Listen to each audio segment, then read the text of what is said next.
بسم اللہ الرحمن الرحیم۔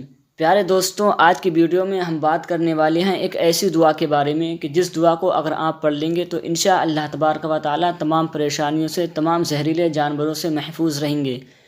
تو دوستوں، ویڈیو شروع کرتے ہیں اس سے پہلے ہم آپ سے ایک چھوٹی سی گزارش کرتے ہیں کہ اگر آپ ہمارے چینل پر نئے ہیں تو ہمارے چینل کو سبسکرائب ضرور کر دیں تاکہ ہم آپ کو روز کی ایک ویڈیو پہنچاتے رہیں۔ آئیے شروع کرتے ہیں اپنی ویڈیو۔ پیارے آقا صلی اللہ تعالیٰ علیہ وسلم کی بہت پیاری سی حدیث ہے۔ حضرت سیدنا ابو ہریرہ رضی اللہ تعالیٰ عنہ سے مروی ہے کہ ایک شخص بارگاہ رسالت میں حاضر ہوا اور عرض کیا، یا رسول اللہ صلی اللہ تعالیٰ علیہ وسلم، میں نے ایسا بچھو کبھی نہیں دیکھا جس نے مجھے گزشتہ رات کاٹا۔ حضور صلی اللہ تعالیٰ علیہ وسلم نے ارشاد فرمایا، تم نے شام کے وقت اعوذ بکلمات اللہ التامات من شر ما خلق کیوں نہ پڑھ لیا کہ بچھو تمہیں کوئی نقصان نہ پہنچاتا؟ تو پیارے دوستو، ہمیں چاہیے کہ ہم ہر روز شام کے وقت اعوذ بکلمات اللہ التامات من شر ما خلق سوتے وقت پڑھ لیا کریں تاکہ ہم زہریلے جانوروں سے محفوظ رہیں۔